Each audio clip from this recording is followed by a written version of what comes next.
Muito boa noite, hoje é dia 14 de outubro, eu sou Gabriel Santana Weiner e esse é o Andei Pensando, o nosso ponto de partida para tentar entender um pouquinho melhor o que está acontecendo no Brasil e no mundo. Aqui a notícia não vem crua, ela já vem temperada com contexto, com análise e com a minha opinião. A gente termina o dia juntos, separando o que é barulho daquilo que realmente importa, com clareza e um pouco de ironia, né? Porque ninguém merece encerrar o dia de um jeito pesado.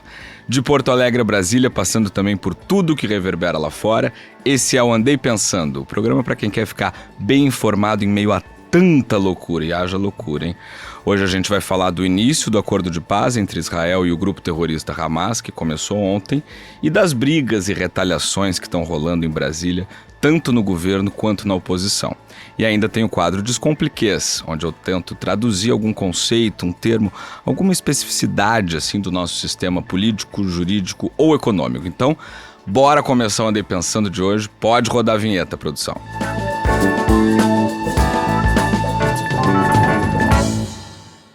Bom, 2 anos depois daquele 7 de outubro de 2023, o dia mais mortal para o povo judeu desde o Holocausto, a guerra entre Israel e o Hamas parece finalmente ter chegado ao fim com a devolução dos reféns israelenses para suas famílias. Pelo menos por enquanto, o clima é de paz, mas 3 travas ainda podem mudar tudo.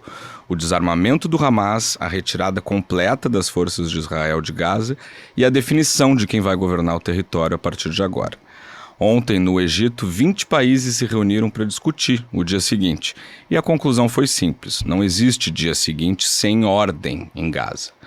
Mais cedo, no Knesset, que é o parlamento israelense, a cena foi histórica. Trump e Netanyahu lado a lado anunciando o fim de 2 anos de guerra. Lá no Knesset, o Trump falou em nova aurora e disse que o longo pesadelo acabou.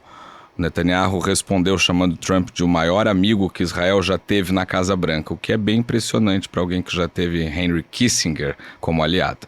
É uma frase política, mas que carrega um recado diplomático, né? Com a guerra encerrada, o Trump recoloca os Estados Unidos no papel de mediador global, um papel que a administração anterior tinha nitidamente perdido. O cenário internacional também mudou. A Arábia Saudita voltou para a mesa de negociações e a Indonésia, que é o maior país muçulmano do mundo, cogitou pela primeira vez uma visita presidencial a Israel, país com o qual não mantém relações diplomáticas. Países europeus como a França, o Reino Unido e a Espanha também devem participar desse movimento de reconstrução de Gaza. É o movimento mais consistente em direção à paz no Oriente Médio desde os acordos de Abraão em 2020, assinados por Trump inclusive, e que motivaram o Hamas a cometer as atrocidades do 7 de outubro. Mas enquanto as câmeras registravam diplomacia, Gaza voltava ao caos e o Hamas já começava outra guerra. Agora, com as forças israelenses recuando para o perímetro acordado de 53% do território, o Hamas luta contra milícias locais que ocuparam o vácuo de poder. São clãs armados, grupos familiares que são ligados a tribos beduínas ou acusados pelo Hamas de ligação com Israel, disputando quarteirões e o que sobrou de autoridade por lá. Essa é a essência de um grupo terrorista, né? É importante a gente entender isso. Eles não sobrevivem na paz. Por isso eles estão sempre promovendo a guerra, promovendo a violência. Foram pelo menos 27 mortos no fim de semana, entre eles um influenciador palestino de 28 anos que ficou muito conhecido na guerra como Mr. Fafo, que foi atingido durante o confronto entre as brigadas Qassam e o clã Dogmush. O grupo radical que dizia lutar pela libertação da Palestina hoje está se voltando contra os próprios palestinos. O Ministério do Interior, que é controlado pelo Hamas, prometeu estabilidade e anistia para quem se render, mas a situação é de evidente colapso institucional. Prisões destruídas, policiais mortos e um território que não tem autoridade clara. É um vazio de poder que ameaça o próprio cessar-fogo. E é nesse contexto que o plano de desarmamento escrito por Trump e aceito por Netanyahu ganha peso. Ele não define prazo e nenhum mecanismo de fiscalização. O Hamas diz que está agindo dentro dos parâmetros do acordo, mas continua armado e continua em operação, matando gente. O risco é que essa guerra interna entre facções vire agora o pretexto para um novo ciclo de violência, mas você não vai ver flotilha nenhuma falando contra isso, pode ficar bem tranquilo. Trazendo a notícia aqui para o Brasil, o Lula disse que o país não tem problema com Israel, mas com Netanyahu. O que é algo terrível de se dizer para um chefe de Estado. Não porque eu ache que o primeiro-ministro israelense mereça qualquer deferência, mas porque é extremamente hipócrita gritar por soberania quando se hostiliza o chefe de Estado de um outro país. O Lula não faz isso com ditadores africanos, ditadores árabes, nem com Maduro na Venezuela, mas faz com Netanyahu. Além disso, a frase também evidencia que é preciso separar um país inteiro e o seu governo, coisa que aparentemente o Lula não faz. 2 décadas depois do Camp David, 5 anos depois dos Acordos de Abraão, o Oriente Médio parece estar voltando àquele frágil equilíbrio entre soberania e sobrevivência. A guerra, em tese, terminou, mas o teste de verdade começa agora, no desarmamento, na construção e na capacidade de Israel e dos árabes de fazer a paz funcionar. O Hamas, ao que tudo indica, não está pronto para isso. Mas nessa semana, só nessa semana, eu vou me permitir ser otimista. E enquanto o resto do mundo senta na mesa para negociar cessar-fogo, energia limpa, novas regras de comércio, aqui o cardápio continua sendo o mesmo. Revanche, desencontro e esse café amargo de política pequena. Depois de ver a medida provisória que substituiria o aumento do IOF ser derrubada na Câmara, o presidente Lula deu carta branca para a ministra Gleisi Hoffmann, das Relações Institucionais, passar o pente fino nos cargos do Centrão. A MP tentava criar uma alternativa à alta do imposto sobre operações financeiras, unificando a tributação de fundos exclusivos, offshores e grandes aplicações. Seria uma maneira de arrecadar cerca de 17 bilhões de reais em 2026, sem pesar no consumo popular. Mas o texto foi retirado de pauta por 251 votos a 193, uma derrota clara do governo, com 1/3 da base aliada faltando ou se ausentando. A resposta veio muito rápida, né? O Planalto determinou a linha de corte para saber quem é governo e quem não é. Foram exonerados nomes ligados ao PP, ao PSD, à União Brasil e ao MDB, gente posicionada em cargos de 2º e 3º escalão na Caixa, no DENIT, na Codevasf, no IFAM, até no Ministério da Agricultura. É aquela farra, né, de cargo que a gente já conhece bem.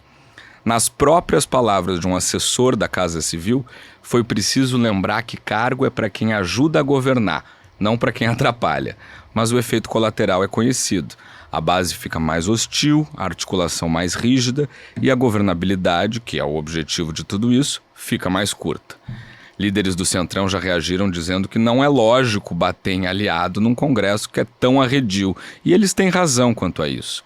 É um jogo de impulsos, né, em que cada derrota gera um corte e cada corte gera uma nova derrota. E aí no plano fiscal, a perda da MP abre um buraco nas contas do governo de cerca de 17 bilhões de reais, o valor que teria servido para equilibrar o próximo orçamento e amenizar o bloqueio das emendas. Com esse rombo, o Ministério da Fazenda já admite revisar gastos e bloquear verbas de investimentos. Ou seja, é uma derrota política que vira também um problema fiscal e que sempre, quem resolve o problema fiscal do governo sou eu, é você, é o nosso imposto, né?